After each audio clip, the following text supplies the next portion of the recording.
All right. Hey guys, welcome. Natalie Cutler-Welsh here from Go To Girl Essential Wellness and Go To Girl Limited. And recently, Impact Entrepreneurs, which is something I started. I'm excited today to be interviewing Brad, who I can see a little bit of your face. I'm interviewing Brad Dixon, and he's from Everfit Coaching. We're talking about the super cool concept of, what do you call it? Expansive wellness.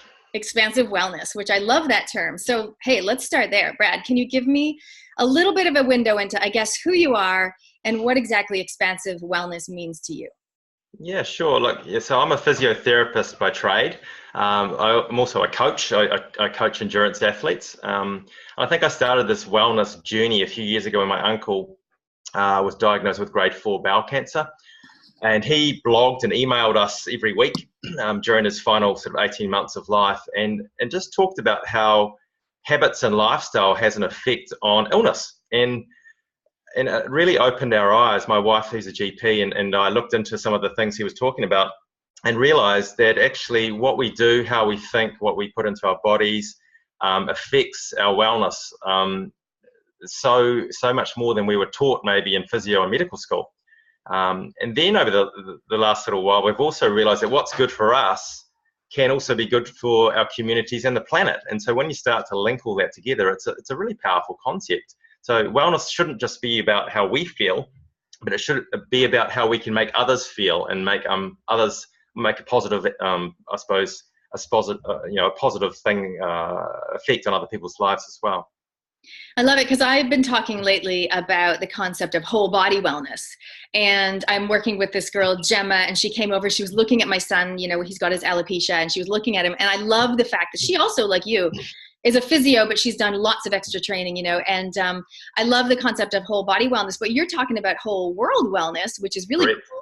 And we can talk about, we'll probably touch on it today, I imagine, what I call, what are you feeding yourself? So not just the plate, but the mind. Like, what thoughts are going on in your head that you're repeating? What are you feeding yourself? Like, and then what's coming out, like in terms of your mouth, but also what are you consuming, on social media, that type of thing. I find it quite fascinating. And I feel like that is the recipe for wellness, as well as how we feel and what we're doing with our bodies. So I know you're going to touch on a lot of those topics today. Yeah, absolutely. I totally agree with what you just said. I think how we think about ourselves is very important, because if we don't, want of a better term, love ourselves, we can't love others. So we've got to be accepting of ourselves and start to treat ourselves with love and respect. And doing that, we need to make sure that we eat right, we feed the soul with good things. And so social media can be a blessing and can be a curse. And we've got to make sure that it serves us and doesn't enslave us. So I totally agree with what you've just said. But I think in terms of some of the habits that I'm been really working on the last few years, it's just the big ones, I think, and making sure that we don't just talk about food and exercise, which is what a lot of health professionals talk about. I think we need to be starting to talk about things like relationships. That's a biggie. Making sure that we are really authentic with our relationships, and that is that if we say, we love our spouse or we love our kids, well, we have to act that way as well. Don't say they'll smile for strangers. It's about making sure we respect the ones that we love with authentic action, so we don't have this sort of cognitive dissonance going on. And so I think that's a pillar. I think that relationships and making sure that we are really authentic with how we act towards the people that mean the most. That's a big thing that we need to start with. So yeah, relationships is the big one, I think. I think that's awesome. I thought you were going to say relationship with food, and then I was pleasantly surprised when you elaborated on like relationships with not just ourselves, but with other people. Yeah, exactly. And I think sometimes you hear, sometimes you'll hear someone say something to someone, whether it's their child in the playground or about someone in the grocery store, someone parking their car, and they'll say something negative. And I think there's a big correlation between the way you talk to other people, whether they can hear it or not, and the way you also talk to yourself. What are your thoughts on that? Yeah, look, absolutely. What's inward is outward, and I think what's within yourself is going to come out. And I think it's really, really important to make sure that you try to. You don't want to be unauthentic about it, but I was reading a fantastic book called Joy by the Dalai Lama and the Archbishop Reverend Tutu, and they were just talking about how you've got to try and look at a situation from someone else's point of view, and when you can do that, you soften a little bit, you become a little bit more empathetic and compassionate. And if we can all do that, I think the world would be a better place. So rather than just judging someone quickly and being sharp with them, it's like hey, I don't know the context of their story, and maybe I need to be just a little bit more empathetic and compassionate about that. And when you start to do that, I think you soften, you become more expansive in your outlook, and then that takes the focus off you a little bit, which then I think is actually a really healthy thing as well. So yeah, no, I totally agree with that. That is actually something I'm working on. I mean, I think I'm super nice, but I also am a bit of a fixer and a bit of a rescuer. So what I'm working on is my empathy towards other people, going like, they're probably fine just as they are. I don't need to like swoop in and help everybody. So, which is slightly different than what you were talking about. Some people are or judgmental or harsh or critical. I'm not. Well, I am that sometimes for sure, but it's more me wanting to like just make things better for them. But sometimes not everybody wants that, and they don't need it either. So that's good for some of us to recognize. No, that's really good. I think it's a powerful thing, because at the end of the day, a solution found within is much better than someone giving it to you. So it's about giving people space to find their own solution. And I think that's what comes out in a lot of psychology and a lot of counseling type work. It's building that bridge of friendship or rapport to allow the knowledge to be driven over in a non-threatening way. And sometimes if you, as you say, swoop in and try and be the solution finder and try to be the fixer, you're taking the opportunity away from that person to find their own solution, which is a far more powerful way to do it. So Definitely. Yeah, I think totally I'd agree love with to what hear from people that are watching. If you guys are watching the live or you're watching the Zoom here, the replay, comment below. Let us know, do you find yourself being critical of others? Do you find yourself maybe more like me, wanting to like help everybody? And how is that showing up in your life? I'd love to hear your thoughts on that, as well as your thoughts on expansive wellness, which I think is such a cool term.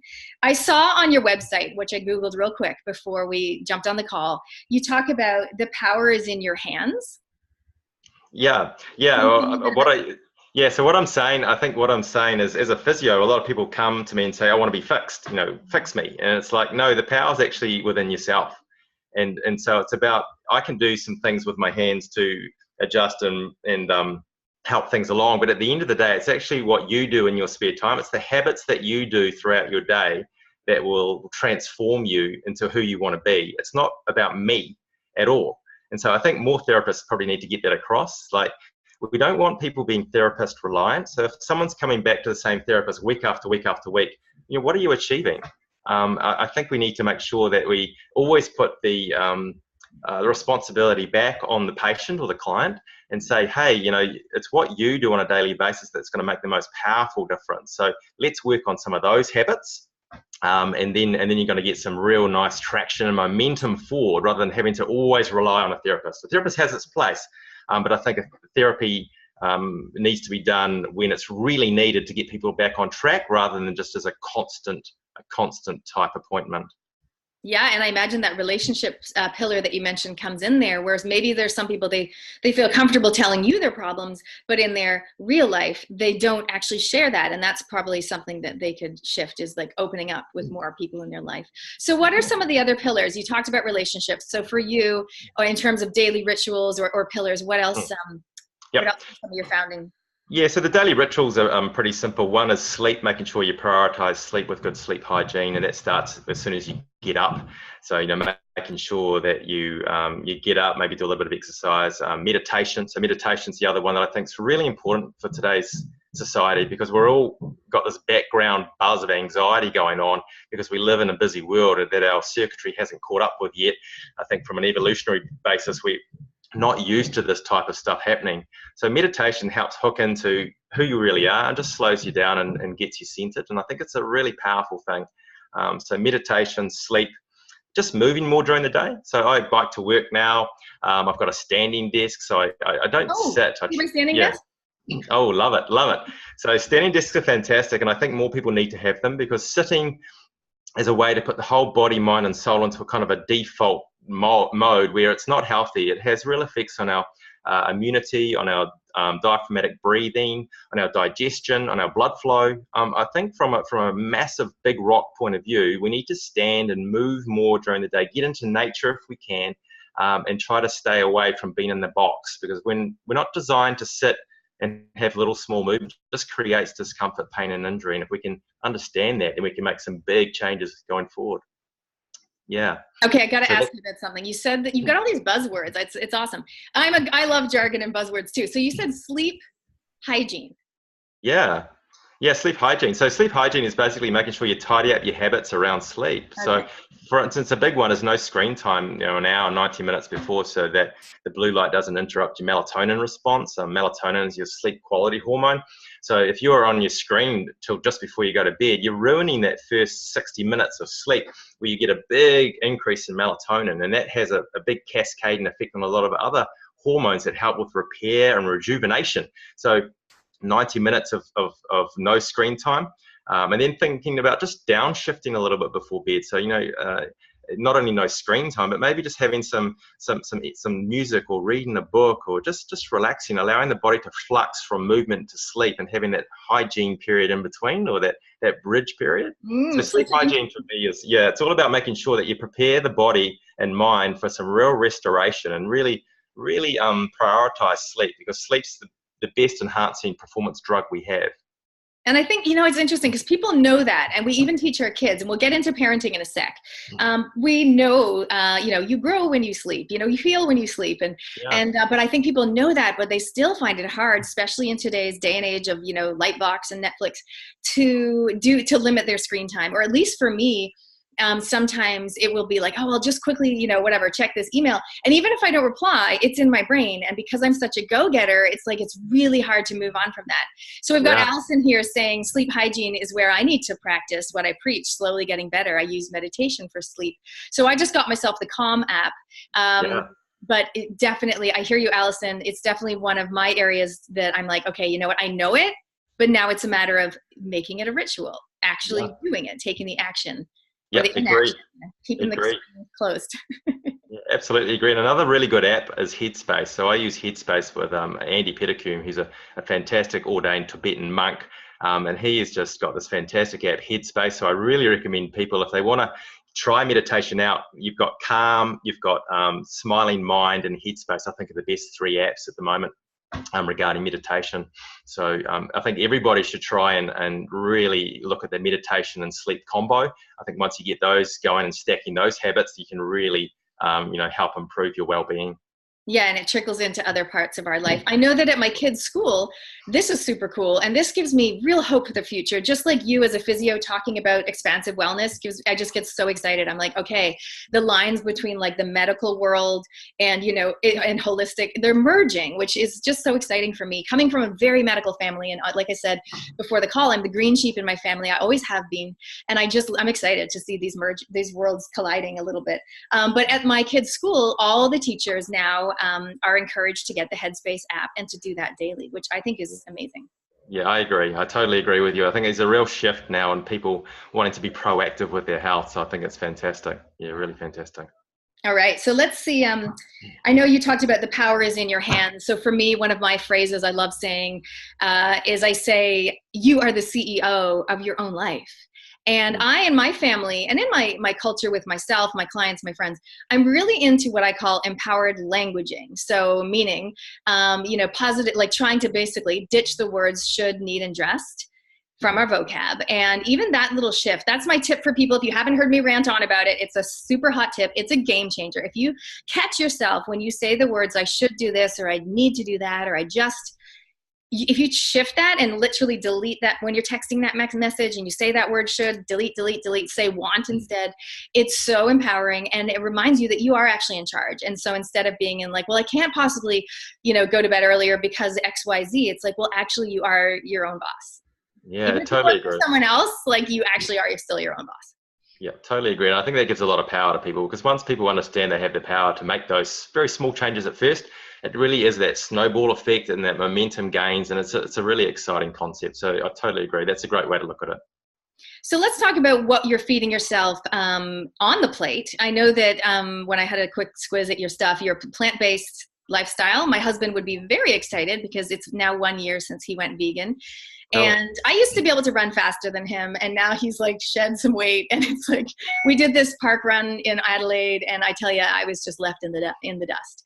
So tell me about that. How that started for you? Was that your uncle? Was that the Yeah, absolutely. So my uncle with grade 4 bowel cancer is suggesting that red meat might be a cause of bowel cancer, and that processed meat should be eliminated from our diet. And so we looked into it, and we changed. So we changed our diet. We went vegetarian. And then we cut dairy out as well for a number of reasons. And Who's the we? my wife and I, so Coral. Mm-hmm. So we cut out most animal products. Our kids, Stella still has, she's pretty much vegan now as well, and even Eva stopped having salmon in her sushi. So we're basically vegan, but we don't like to use the word vegan too much because it tends to create tribalism and barriers. So we just say whole food, plant-based. So we just eat lots of great food, lots of great plants, legumes, complex grains, and we really enjoy it. And for me, I did it for performance reasons. My wife got into it from environmental and resource reasons, and my kids got into it from animal rights. That they've got some fluffy bunnies and they can't understand how people can eat animals. So we've all come into it from different pathways, but it leads to the same choice and the same behaviour. So it's been really exciting. That's cool. And I like that you had described each person's rationale, because I think it comes back to my favorite phrase, empowered choices. Like the girls going, oh, well, the bunnies. And so for them, it was about the animals, and for your wife, it's more about the planet and stuff. So I think that's really cool. And, yeah, I think the more people, like some people are in denial a little bit about some things in their body or their life or their mindset. But I think people are open more and more to for some people, it's small tweaks to their lifestyle. So that's why these kind of daily rituals are quite helpful. What is one other thing that you find, either that you tell your clients to do or that you role model yourself, that you find helps? Yeah, look, I've got a couple of ones that are a little bit outside the box, but I think they're becoming more in the box lately. Oh, let's hear it. Okay. Well, that's fasting. So I fast once a week. I have a 22 to 24-hour fast. So on a Tuesday is my rest day. So I just meditate, do a little bit of yoga, bike to work. But other than that, I'm pretty, I don't do a lot of training per se. So I just fast on that day. And I love it. I just love it, the way it makes me feel. I feel more energized and focused in the afternoon. And I just like it as well because I get a little bit of hunger, and I think that gives me, again, empathy for the 1 billion people on earth that don't have enough food to eat. So again, that's the expansive wellness coming out. Once you do fasting, to me, not only makes me better because it gives my digestion system a break, and it allows my body to do something called autophagy, which is clean out any mutant proteins within the cells and gets rid of anything. And it helps really, my body gives it a chance to do its house cleaning, really. And it's a really great thing to do from an individual health point of view, but from an expansive point of view, I think it really opens your mind to just being more receptive to hunger and to the fact that our planet is not set up to feed 1 billion people properly, and we have 2 billion people that are eating too much. So it's just, it makes you think about things a little bit more. So fasting's one, and then the other one's cold showers and cold. I'm a big believer in cold therapy. So I've been having a cold shower every morning since September 2015. So I don't have a warm shower at all. It's just cold. I started with 10 seconds at the end, and now I'm just the whole shower's cold. And it, again, makes you feel amazing. You feel in the zone after your shower. And I love cold swimming as well. So I swim in the ocean all year round. No wetsuit in the winter. And it just gives me this fantastic buzz. And from a body point of view, it creates thermogenesis, which is your body producing heat from the inside out. It produces brown fat cell formation. So it helps with energy in terms of fat burning. So there's just so many benefits. And it's one of these big rocks of wellness that not enough people want to sort of get into because it's a little bit uncomfortable at first. But once you get over that, the benefits are transformative. I can't talk about it enough. And so all of my athletes get the little spiel about fasting and about cold therapy, and a lot of them are doing it and they love it. They come back to me and say, I wish I'd done this years ago. I love these cold showers. I'm feeling amazing. And look, you're saving water and you're saving energy. So, hey, we're helping the planet as well. So. Oh, it's a triple win. I know. And who can't get excited about that? Looking at your big smile as you talk about like having a cold shower. Yeah. I have to say, my chiro did suggest it, and I did try it. And she was like, it was kind of like the last few minutes. And I was like, yeah, good. Oh dear God. I was yelling in the shower probably. So that's cool. I love the term. You keep saying it. You've said it a couple of times, rocks of wellness. So is this what you mean? These are like your pillars, your foundations? Yeah, look, I'm a big believer in people using the rocks of wellness, which are big, have more, I think, benefit, and they're free. They're free. I think a lot of people spend money on what I call the pebbles of wellness when they're not actually looking at the big rocks first. So for me, for instance, with triathlon and with marathon running, a lot of people will go and spend a lot of money on compression gear for their recovery, but they won't do a warm down and eat lots of plants and drink water. And and not drink alcohol, for instance. So I think people need to look at the big rocks of recovery rather than spending money on these apparatuses and things to help with recovery. So we're a society that will gravitate towards the quick fix and the pill and the silver bullet, when actually we need to gravitate towards some of the what I call traditional wisdom, and it's all out there. The traditional wisdom is out there, and once you hook into that and live a little bit more simply and make use of things like cold and make use of things like not eating, that doesn't, nobody can make money out of that, so it's not marketed. But I think we need to talk about it more, because once people hook into that, that's exciting. We change society's health and we change the planet's health. I think you touched on something so relevant there, and I don't know the stats, but the diet industry is like a whatever multi-billion-dollar industry, and people, right, gain weight, lose weight, and so maybe as a society, if we make this shift towards like we are actually the CEO of our own life, we can use these rocks of wellness, we can jump in the ocean or have the cold shower or whatever, and just be more in charge instead of like paying more dollars for more things to and then wait for them to fix us. Absolutely. It's that whole change of mindset. It's about beautiful. That was beautiful, because that's exactly what we need to do. We need to make sure we invest in the big rocks first, and then you can spend some money on the pebbles, but make sure you got the big rocks in place. Otherwise the pebbles will just fall away. If you're creating your wall of wellness in your journey, if you don't have those big rocks fixated, you're always going to be spending money on pebbles, and they'll always just wash away. So let's get the big rocks in place for everybody and change the world, because we can. Once we change ourselves and change the world around us, and then change those people, they change the world around them, I believe we can change the world. And you know what? Our kids and our grandkids really need us to step up and start talking about this a bit more. Because once we start to change ourselves, and once we start to open our minds, be more compassionate, and start doing things that don't cost a lot and don't we can do it quite regularly, then I think we can make some huge changes, and that will benefit not only us but the community and the planet. So that's what I'm all about. That's what I'm really passionate and excited about at the moment.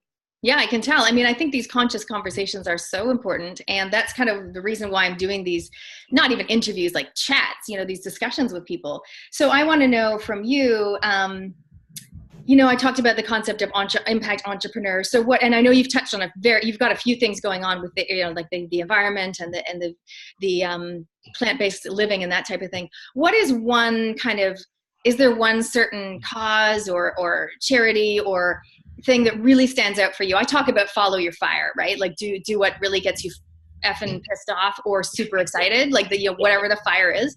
So for you, there's so many things, and they're really they're all interrelated. But is there one certain thing that just is like your burning fire?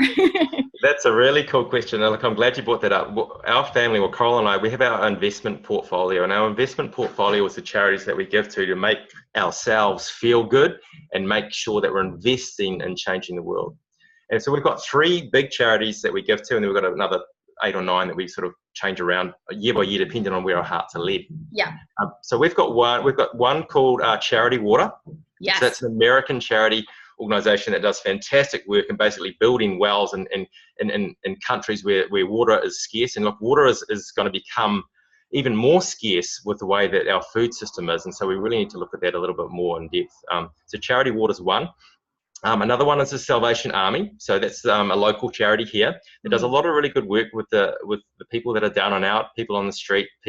Salvation Army provide counselling, they provide food banks, they do a lot of real good work on the street. So we want to really make sure we lift them up. And then we work with Lance O'Sullivan, Dr. Lance O'Sullivan in the north. He's got a really good charity, the Moku Foundation, where he really empowers disadvantaged Māori youth and gives them leadership pathways and potential. And he's doing some fantastic work up there. So the Moku Foundation is another fantastic one as well. Plus we've got World Vision as well. We think World Vision does do some fantastic work. So it's about, charity should begin at home, but it shouldn't stay at home. It needs to be expansive. So for us, for my wife and I, it's really important that we give to things that pull on our heartstrings here, but then also look at the bigger picture. And make sure that we give to charities that are doing fantastic work overseas and providing the very basics that we just take for granted, like water. Imagine walking 6 miles to get water and then carrying it on your head on the way back. I don't think our kids understand that. No, they don't. And something that a lot of people don't realize about that is the incidence of rape that happens when the young girls, who are the ones that do it, right, are going to get the water. So that's something that people like, I hadn't even thought about that. It's not just about, wow, that would take all day. It's like they could get like raped or killed on the way, or their arm can get bit off by a crocodile. So it's like, it's so much more than just the water. And what I loved is like, so you guys probably know me, I'm very fluid. These are my notes. They're all over the place. But what I loved is that Brad, I had not given him the heads up on that. And I love how you just, boom, you just had your answers for me right off the bat about the charities, the organizations that you guys care about and why. And I think that's such a crucial thing that I invite people to just think about, is like empowered choices, right? Where are you putting your dollars? And obviously we want to put them into our bank accounts. I believe in looking after number one in a number of ways, like health and wellness, mindset, everything. But I also think then you can serve other people as well, and just being really conscious about where you're putting your dollars and your time. So for me, I Got Your Backpack. My beautiful friend Anita runs that organization, which helps women flee domestic violence. It's tragic and amazing at the same time, the number of backpacks that she puts together to help these women. And then my friend Amanda Betts with her organization, the Bridging the Gap Project, helping at-risk youth. And so we make these amazing jackets and stuff. So I've kind of got a couple things going on, but I recently joined B1G1, which is Buy One, Gift One, which is an organization that kind of helps entrepreneurs, for every time, if someone buys $100 worth of essential oils from me, I will gift, books to the school in this country, that type of concept, which is pretty cool. So I'm excited to see what us business owners and entrepreneurs can create, particularly in New Zealand, but also worldwide, in terms of that ripple effect of looking after ourselves, but also giving in areas where we feel the fire. Yeah, absolutely. I totally agree. I think once you give out like that, it just makes you, it's a win-win. It makes you feel better. You're making the world a better place, and you're investing in a world that you want to see for your kids and grandkids. Yeah. Exactly. So let's wrap things up. Where can people follow you if they're keen to hear more? Because you've got a lot of science and knowledge behind what you've been saying, which I think is so amazing, like the science behind the cold shower. So where can they find you or follow you? Obviously you're in Tauranga if they want to book an appointment, but where can they follow you online as well? Yeah, so I'm on a couple of platforms. Instagram at Everfit Coach, so Instagram Everfit Coach, and then also Facebook at Everfit Coach. Also a little bit on LinkedIn. So I'm on LinkedIn and Strava. So I like showing people what I do for my workouts, like whether it be meditation, yoga, running. So Strava, Everfit Coach there as well. So what's Strava? Is it a platform? Strava is where you put your exercise. So it's basically Facebook for athletes. Yeah, so you kind of, it's not really Facebook, but it's Strava. It's where you log your workouts, and it sort of shows you how far you've gone, your pace, and you can put photos on it as well. And so for me, I use it as I walk in my talk for my athletes, so my athletes can hook into my Strava account and see what I'm doing and see the reasoning behind some of my workouts, so they can understand why I'm giving them a particular workout. Awesome. Love it. Okay. So if someone was to come and watch this, they're like, dude, this guy's got it going on. Like, he kind of looks like Bradley Cooper. He like does all this cool stuff. What is your, not Achilles heel, but what is one area that you're working on for you at the moment? Look, it would have to be sleep hygiene. I really struggle. I'm kind of I suppose like you, if I've got something on the go, I find it really hard to let go. And sometimes I'll be doing some writing, and I know I need to shut the computer down at like 8:39, and I don't. I just keep going because I'm in that zone. Yeah. And then sometimes I'll be checking maybe social media only half an hour before bed, but I know that I should have actually turned the whole, the Wi-Fi off. So that sleep hygiene thing for me is something that I really need to continue to work on. So I know all the reasons why, but I need to figure out a few more ways to really entrench those habits. And I invite you to say, I'm ready, rather than I need. I'm ready to find a few more ways. I love it. This is great therapy, but I am ready from tonight to put some things in place so that I can be a better person. Awesome. I love it. So I love that truth bomb. And I think the reason I ask you that is people that know me know that I don't believe in perfection. So I think there's always room for improvement. I don't mean that in a, like, you can never rest because things can always be better, but they really can always be better. So I mean that from a, like, hey, we're all human. And so I just thought it was really good for you to identify that. I think we can all do the same thing. I said to my husband yesterday, I've really let things go really blurry with my boundaries in terms of when the kids are home from school and me like sitting in the corner and they're on their screens and everyone's on their screens. It's a screen party. And I'm like, actually, I really want to reel that in. I really want to. Did you hear me say it? Not need, not should. I really want to reel that in, because when we want to, we will. If we feel like we should, we're coming from a place of guilt, there's negative energy with it. And we don't want that. We want the positive energy. So, hey guys, if you're listening, I'd love you to comment below, truth bomb yourself, and maybe make a commitment. What is one thing you're going to take from this talk today that you're going to action because you want to, not because we're making you feel bad. We don't want to feel bad. We want to feel amazing. And we want to have expansive wellness. Love it. Love awesome. it. Thanks so much, Brad. Great to chat. See you guys. No, thank you. Thank you.